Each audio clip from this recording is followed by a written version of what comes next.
Hello, everyone. Welcome to William and the Magic Box. Today on our show, we are going to have Matt. Matt is from Bristol in England, in the UK. So let's see what Matt has to say. Enjoy the interview. So, hello, Matt. How are you? I'm very good, thank you. How are you? Very well. Thanks so much for taking the time this evening. Thank you for the interview. You're welcome. Not a problem at all. It's an absolute pleasure. How's your day been? Been good, actually. Busy as always. I love being busy. I think when you are busy, you just send away the little evils in your heads. Yeah, no.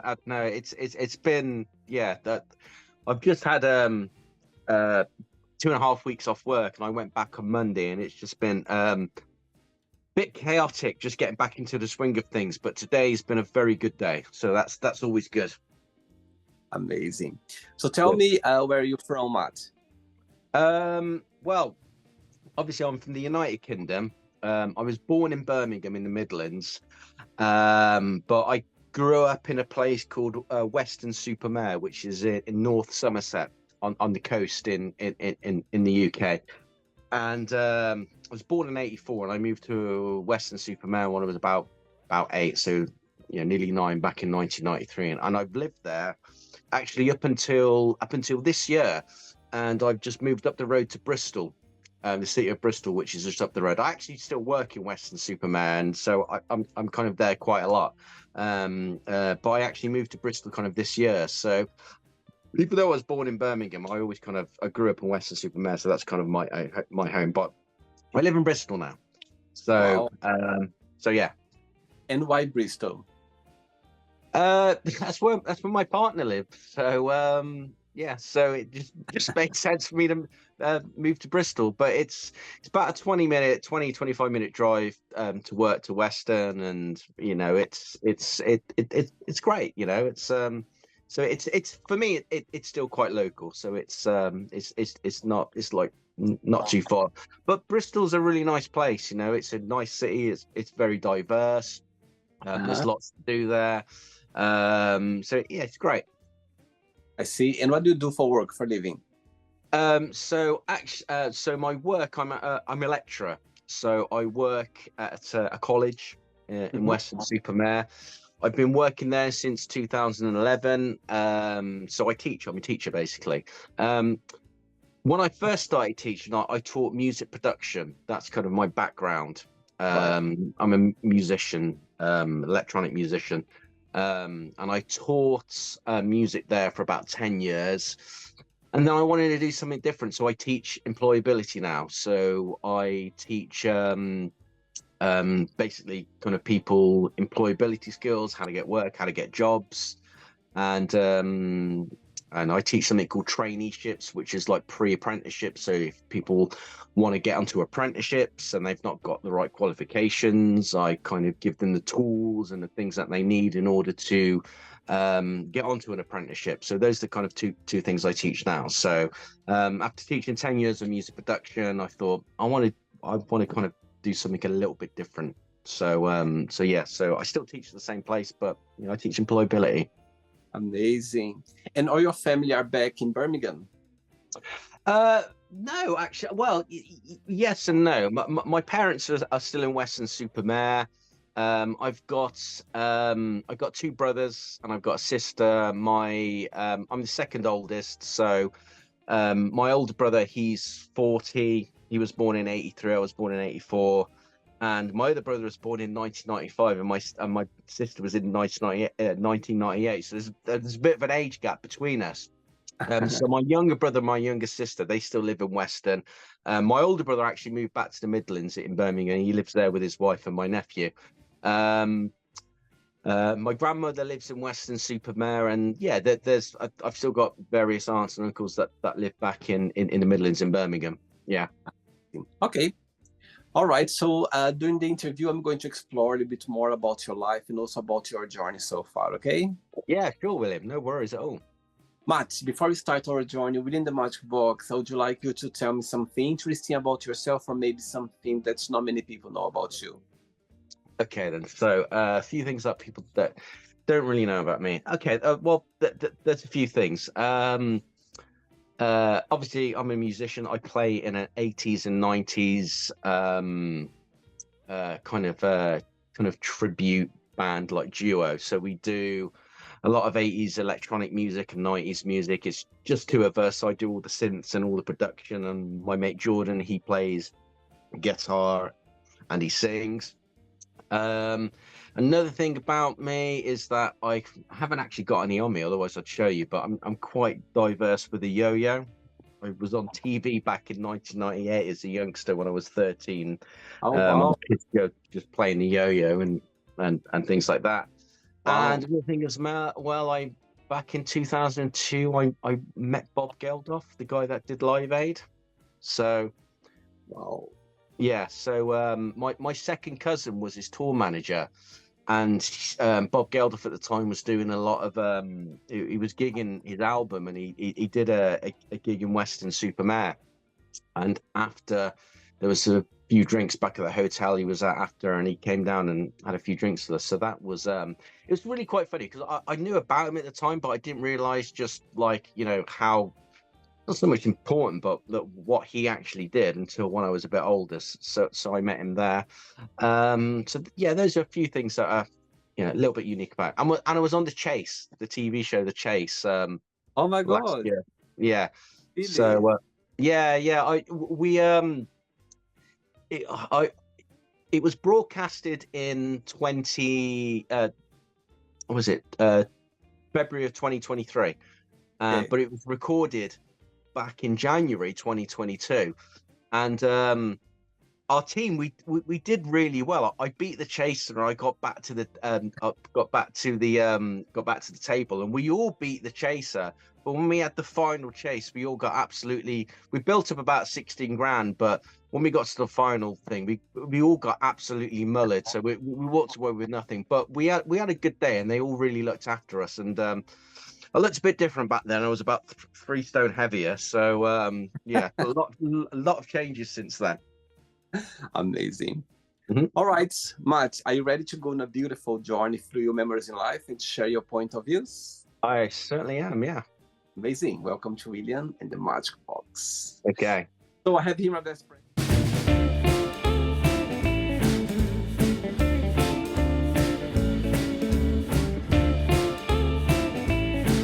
Full of random fun questions. I'm just gonna play a song just for us to relax before the first question. Okay, Matt?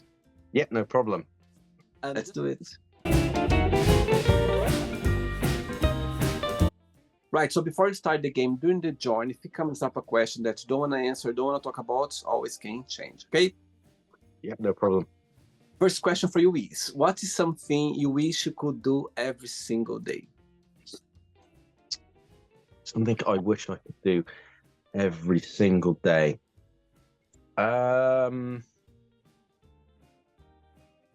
Gosh, God, that's a tough question.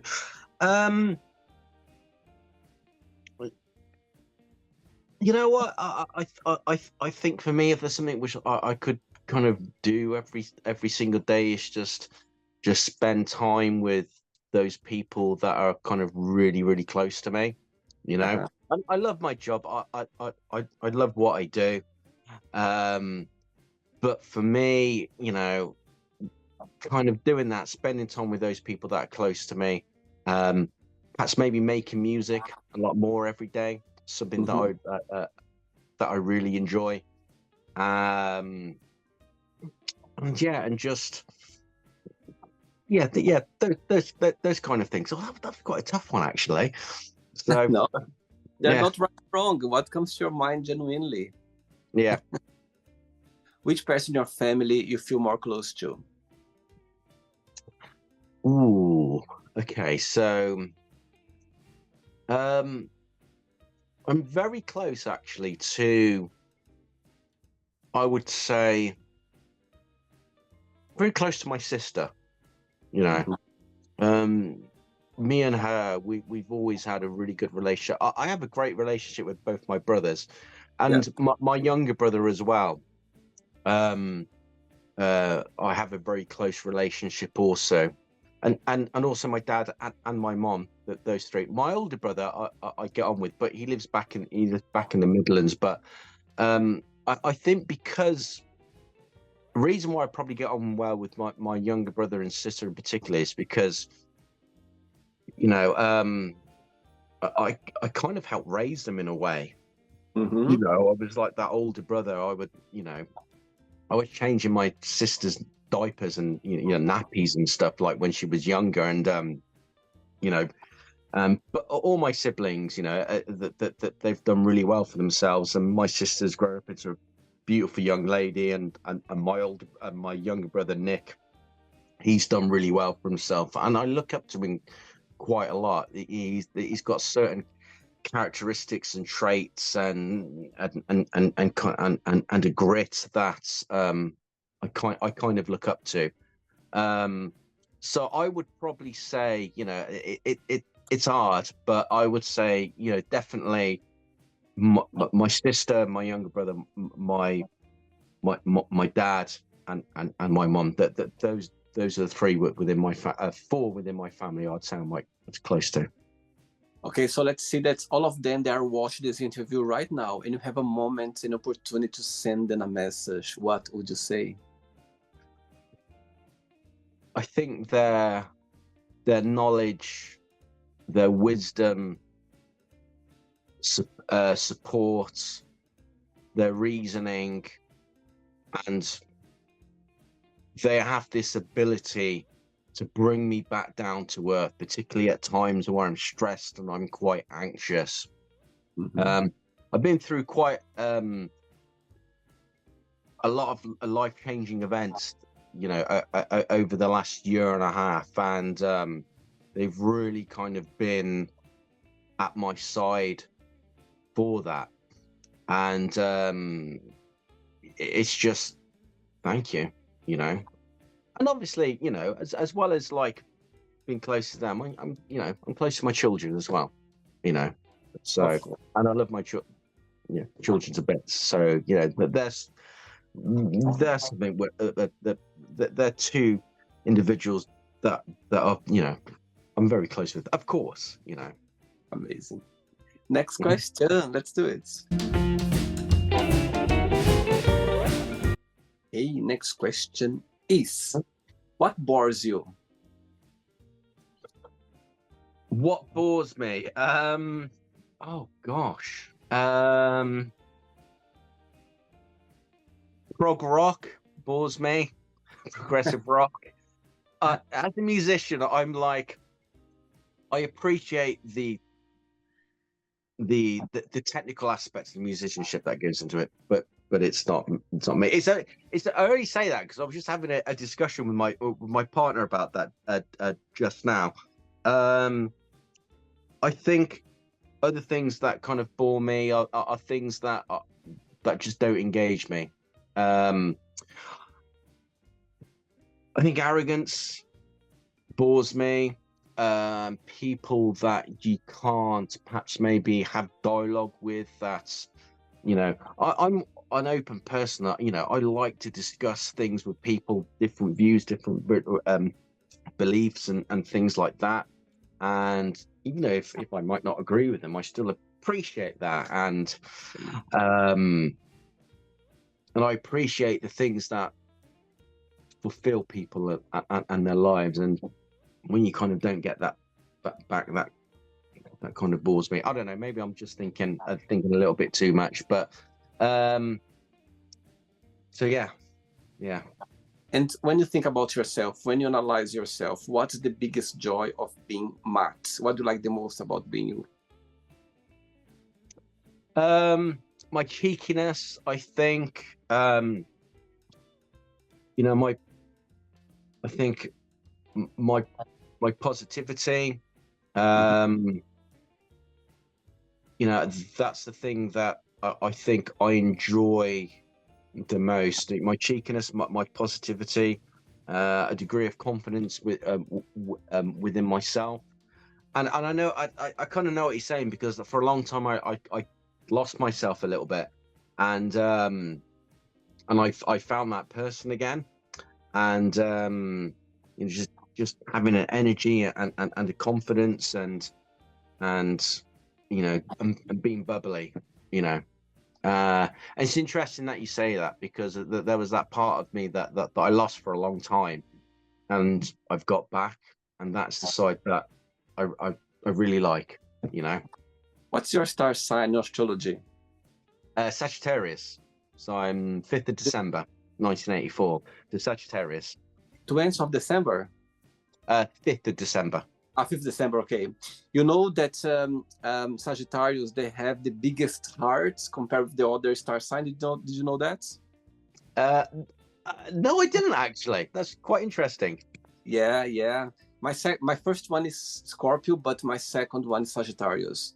And yes, astrologer told me once that Sagittarius, they compare with the other star sign, they have the biggest heart. So yeah, my father's a Scorpio, actually. You can say that. Which day? 17th of November. And my sister, she's a Scorpio. She's 16th of November. I'm 17th of November. The 17th of November, yeah. Yeah, my dad's 17th of November. That's amazing. Oh, wow. Very interesting. Yeah. Next question. Let's do it. Go for it.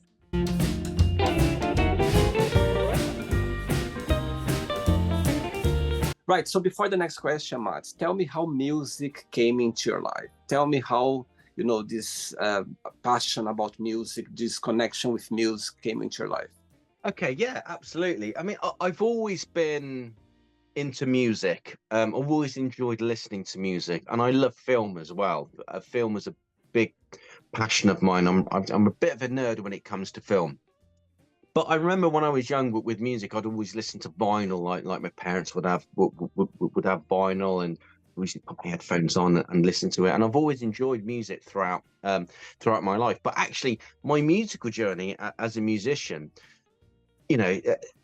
typically that starts when you're quite young, and I was a little bit kind of later, really. I mean, when I was at school, music lessons didn't really appeal to me, and when I left school, I went to do performing arts, because originally I wanted to be an actor because I loved films.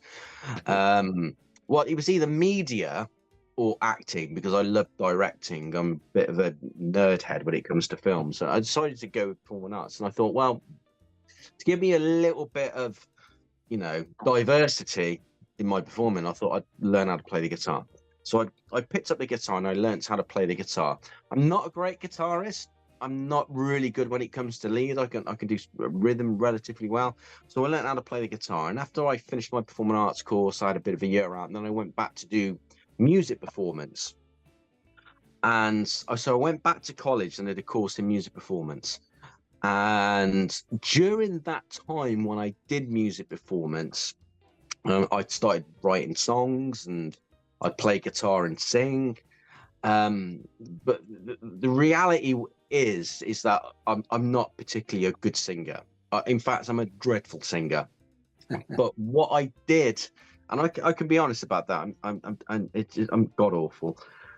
But when I was there, at college, I got a bit of a bug, and I got sucked into all the production side of making music. So I started to develop skills and understand and develop a passion for recording, sequencing, producing, programming electronic music.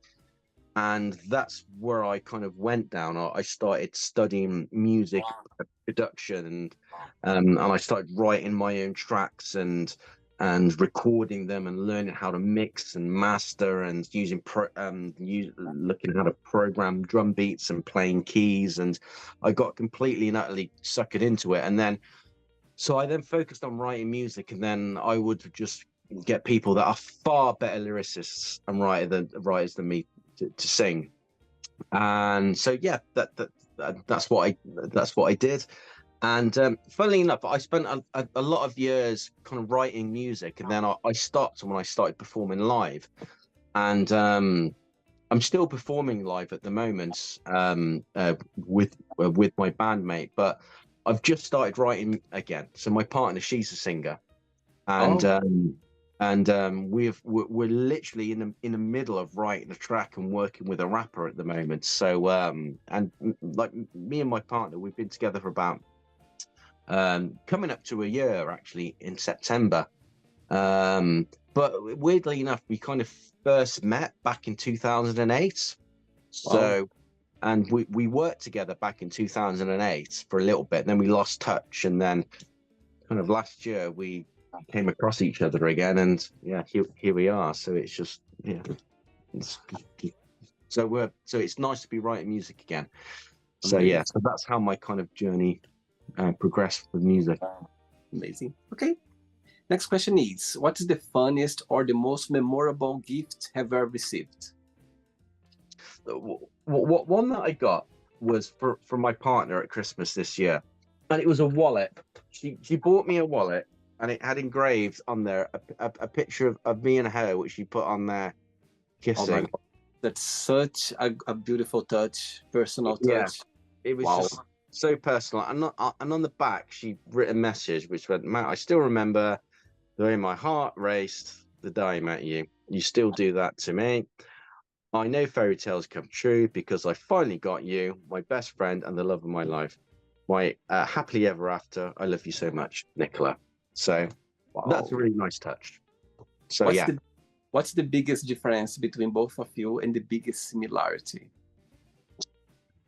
The biggest difference between what me and my partner, me and Nicola, I would say the biggest difference between us is Nicola is definitely more headstrong than me. She's a tough girl, and she don't stands for any nonsense. Or some a little bit more kind of like she really is encourages me to be empowered at times, you know. So, and she's tough, you know,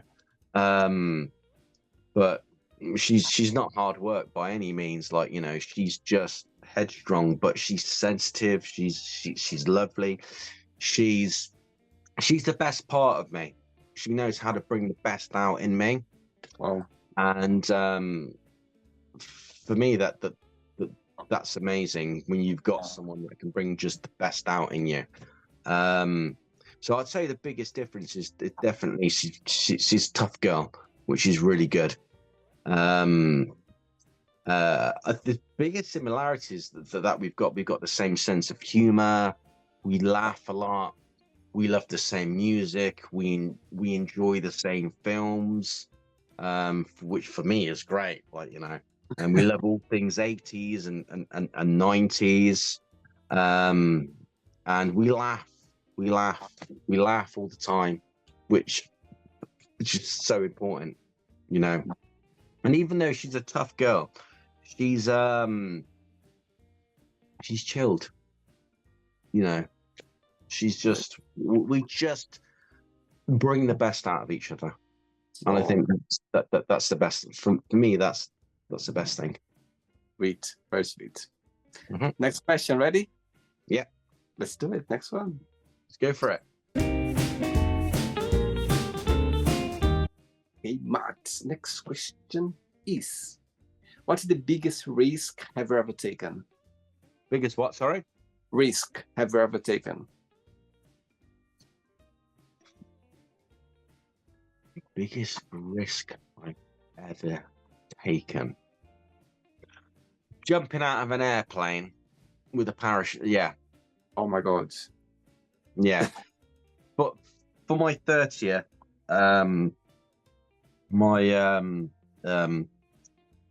for a birthday gift that I got from my ex-wife, who's the mother of my kids, who we still get on, me and her, we still get on really, really, really well. She bought me I didn't know actually about it until the day before. She bought me a parachute jump. And yeah, I would probably say that's probably the biggest risk I've taken. I wouldn't do it now I've got kids, but at the time I did it, and I was relatively unfazed by it, to be honest with you. I was quite cool about it. It was good. I enjoyed it. But yeah, it's probably the biggest risk I've done, and probably the stupidest thing I've ever done. And where was it? Was it in England or somewhere else? No, it was in England. It was just I can't remember right. It was about, I don't know, about an hour and a half drive from where we were. It was on an army base. So the guy that actually that did it was a military guy, and so we knew what he was doing. So I instantly felt comfortable and relaxed. And it was great. You know, it was amazing.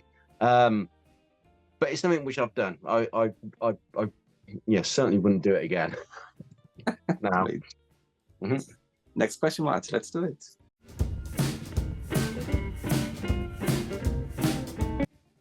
Before the next one, talking about music, you know, in my opinion, I grew up in the 80s as well. Yeah, and for me, the best decade of music, it means the Agreed. 80s. You know what I mean? I Agreed. think there was something about, you know, those people playing, you know what I mean? Everything was, you know, you need to do it, you need to play it, to record music. Everything was made it like by hands. I don't know, you know, and all those artists, while the pop it was starting, people started going out dancing. It was kind of when got to the 90s was, you know, dance music, come electronic. So the transformation between those two decades was like stunning. Yeah. In your opinion, do you think that the 80s, you know, was why do you think the 80s left this big impact in people's lives? Even people who I know that they grew up in different decades, they agree as well. There was something about the 80s that, you know, left a mark in the world, in the music industry. Why do you think that? I think there's a few reasons. I mean, obviously, I think when you grow up on that kind of music, I think it just leaves an impact on you as well. But I think there's loads of factors. Technology was a big one. You know, it was you know, it's when synthesizers and drum machines and um, started becoming really big, even though that they were in the 70s. But it for me, it breeded a new kind of musician. You know, before synthesizing and that technology, you had to be really proficient in playing your guitars and your drums, and there was this kind of, you know, with the advent of technologies and sequencers and computers and synthesizers, it kind of bred a new kind of musician where you're not necessarily musically trained, you could still get involved in music. And I think with that kind of technology just gave birth to so many fantastic music, like, you know, Depeche Mode, my favorite band, you know, like Eurasia. You know, I love, there's just so many um great songs from that era that, you know, that are so memorable. My favorite song actually is Everywhere by Fleetwood Mac. I love that song. It's Uh, probably my number one song. But I love Depeche Mode, and I do, you know, even though it's like Fleetwood Mac, and I love Fleetwood Mac, I do a lot of electronic music, you know. But I love all kinds of music. You know, if my ear likes it, doesn't matter whether it's classical, rock, electronic, that's fine. And I'm not a musical snob, you I know. see. I I might have see. said earlier on that I don't like prog rock. It's not my cup of tea, but I don't, you know, I appreciate the musicianship that you know that goes into it. You know, I have my preferences, but from a technical point of view or a professional point of view, I can appreciate all sorts of music. But yeah, just kind of summarizing, it's definitely the technology, and you know, I think made that big impact. That made that so magical. And I love the 90s as well. In my Yeah. band, we do a lot of the 90s dance stuff, you know, Yeah. um, which a lot of people love. You know, we do songs that people know, but, you know, are not played anymore, particularly by bands. So, I see. Amazing. Next question is, if you could yeah. sit down with your 13 years old self, what would you say? Wow, that's a good question. Um, um, I would say relax, save money a bit more. Okay, that's one thing I would say. Um, I think those are, God, that's a tough question. I need to really think about that one. Save money, definitely. Okay, not that I'm terrible with money, but I would love, you know, I think I would like put back what you can, I would say relax more, Mm-hmm. I think. And I would just try and advise him on all things that were to come. I would kind of get that 13-year-old to kind of learn from any mistakes that I've made, you know. But if I was to do that, that could change who I am now, I suppose. So Yeah, there you I go. think all meant to happen the way it is, Yeah, for sure. 3 questions left. Let's do it. go for it. Before the next one, tell me what's the biggest joy of being a dad? You know what? I think the biggest joy of being a dad for me, I've got 2 children. I've got a son, he's 4, and my daughter, that is 7. The biggest joy for me is just seeing them happy and have a good time, seeing them laugh, seeing them enjoy themselves, seeing them being positive, seeing them laugh and having fun and doing the things that they enjoy. I think for me, and seeing them progress and develop and, you know, turn into the individuals that they are. I mean, I could go on for hours with this, you know. But you know, I love seeing them laugh and have a good time, and I love hanging out with them, having fun. And you know, my daughter's got such a wicked sense of humor, you know. So I think, yeah, for me, it's just seeing them progress, but see them laugh and have fun and have a good time. That's the best thing about being a dad. All right. Next question is, what can make you cry and what can make you really happy? What can make me cry?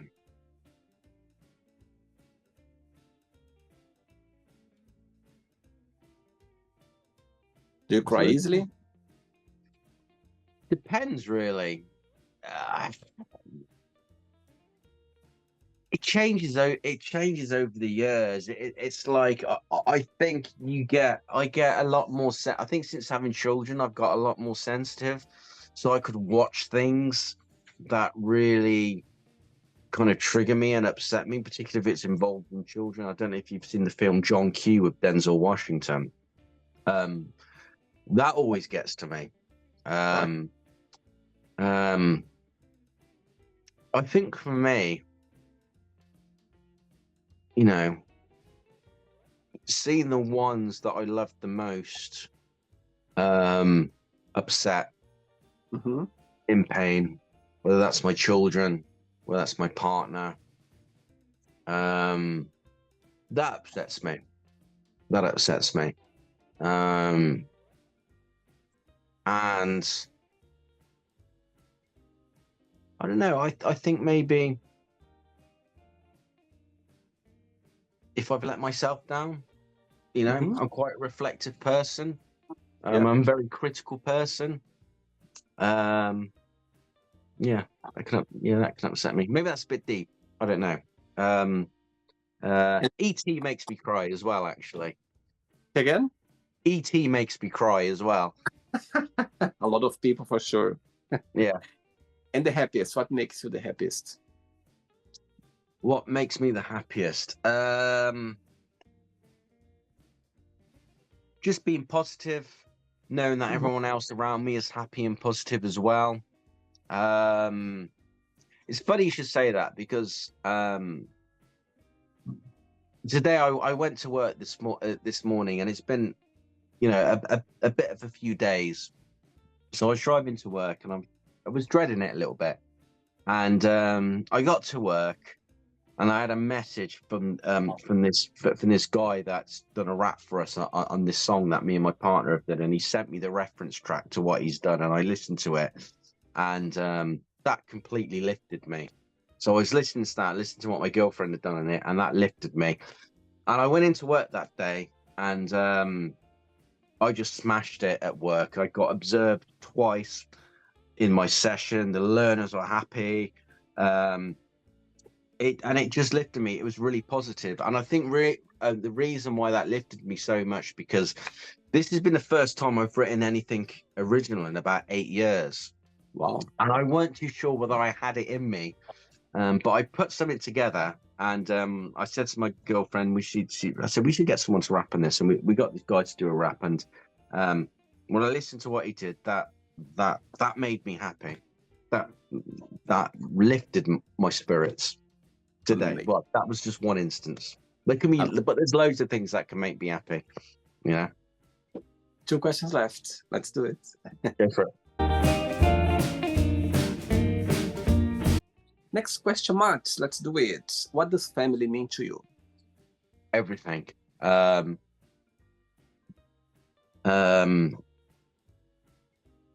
mean that, yeah. It just means so much to me.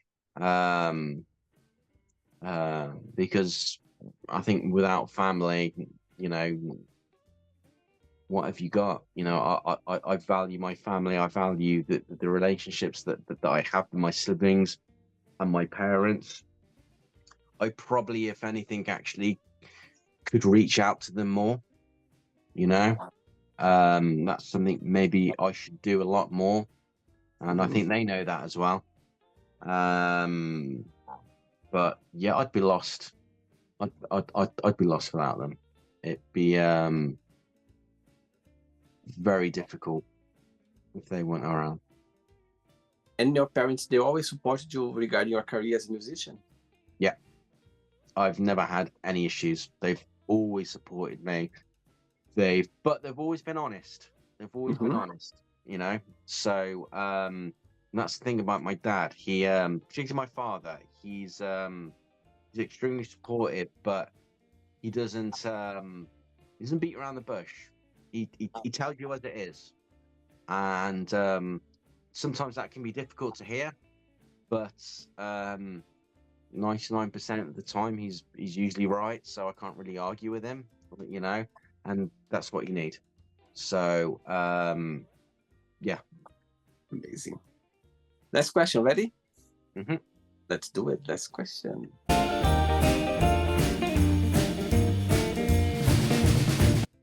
But before the last question, tell me, through your career as a musician, tell me a moment or a situation that you're never going to forget, always going to have a special place in your heart, for any reason. My career as a musician. There's just so many, William, like, you know, I can remember the first time I did a gig with my band. That was, you know, that was a good memory. You know, I've had some really fantastic gigs which I've really enjoyed, and some great feedback, and there's loads.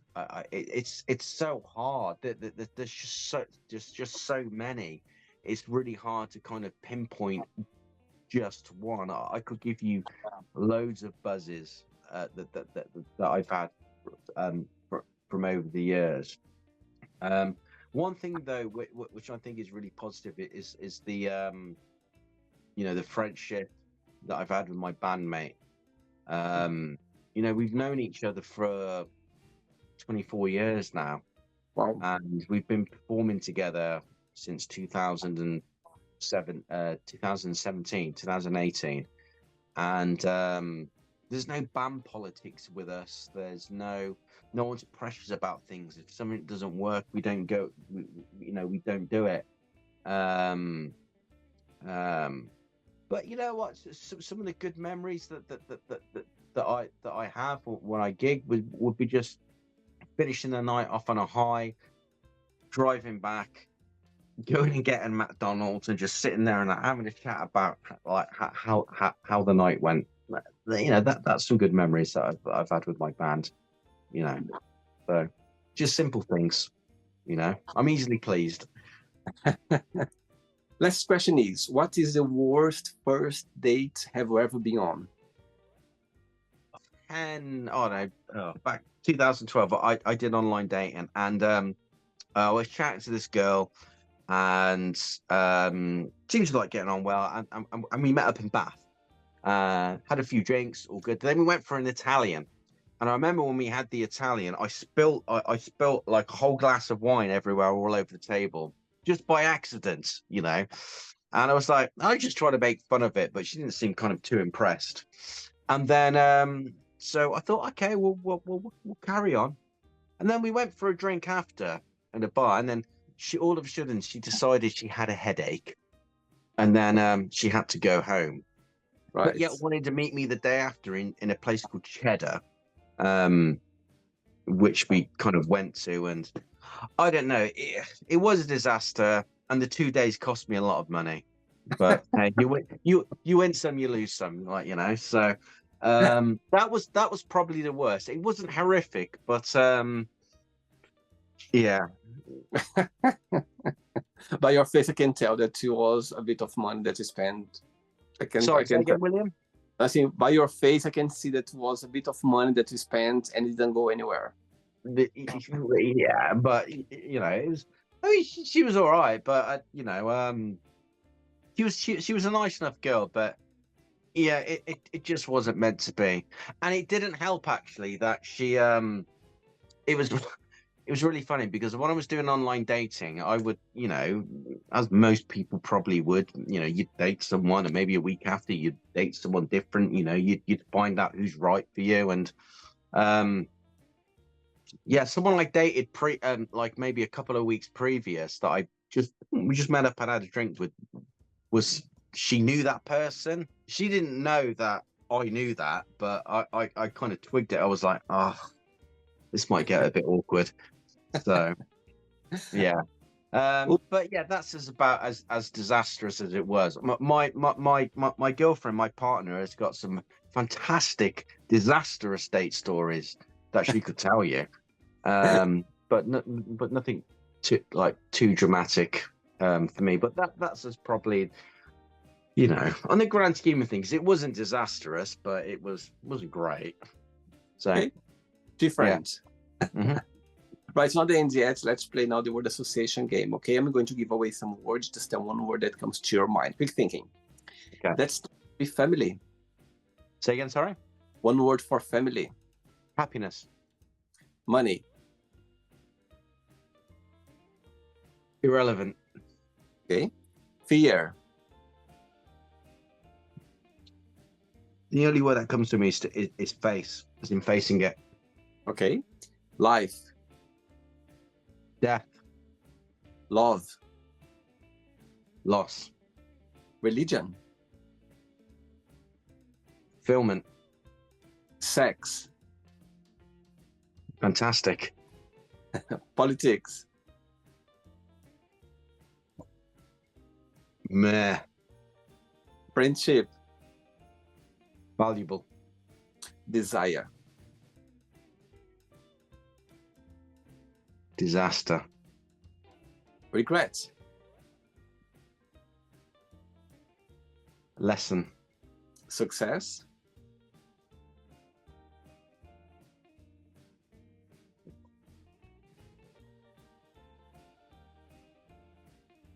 Achieve.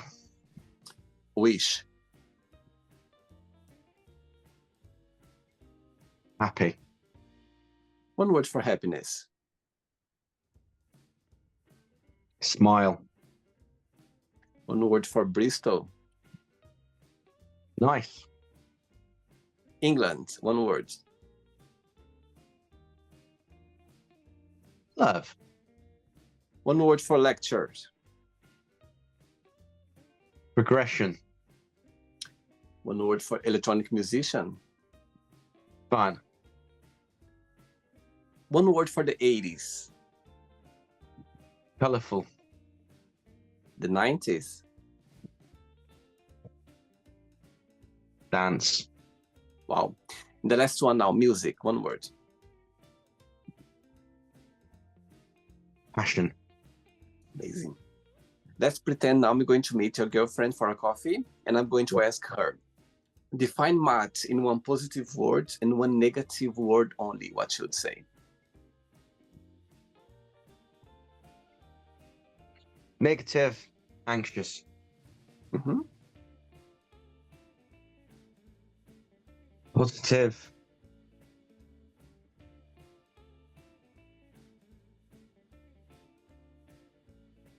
I'd say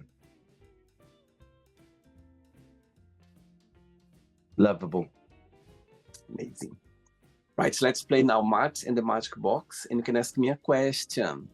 Okay, Matt, you can ask me a question now. Yeah. As you know, I love film. What's your favorite film? Oh my God, that's a very tough question. I love movies. I go to the cinema every weekend. It's the time for me to relax. It's the time for me to, it's the only time of the day that I completely forget about what's happening out there. Yeah. Very tough question. However, the first movie that just came to my mind right now, it's Cold Mountain with Nicole Kidman, Jude Law, and Renee Zellweger. Oh, Mountain, yeah? Yeah, Cold Mountain. It was made like a few years ago. Yeah. Yeah. I don't know. There's something about the movie that, I've watched a few times, and I think it's because Nicole Kidman, because, there's something about that movie that's always touched me. When I watch it, there's always seen a different way. And Sure. Yeah, there's something about the movie that I love it. But I can tell you, Matt, there's so many movies that, it brings for me so great energy, and I love to watch them. And I like to watch the same movie like forever, like all the time. I repeat them a lot. But for some reason, the first one that came to my mind was Cold Mountain, for sure. Yeah, good movie. Have you watched it? I've not seen Cold Mountain. I'm very familiar with it, but it's one of those films that I actually haven't seen. But I'm very familiar with it. It's a beautiful movie. Yeah, it's a beautiful movie. Yeah. Did you enjoy the interview? I did. It was fantastic. Thank you. But a little bit put in the spot, actually. I was like, oh. So I was just trying to come up with some interesting answers. But I've really enjoyed it, and I hope you've enjoyed it as well. And thank you for inviting me. It's been really nice and different as well. So it's good. Thanks so much for taking the time. Thanks for bringing your energy to the show, and also to share about your passion about music. I think music moves people. I think music, it makes you the best of yourself. Even though sometimes when you are feeling sad or melancholic, when you put on music, it just changes your mood and gets you in a better place. So thanks for Before you go, if you can share a positive message or anything that you live by.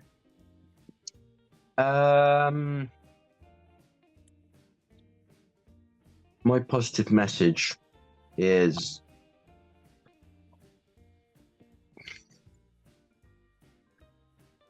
I think for me, go a day at a time.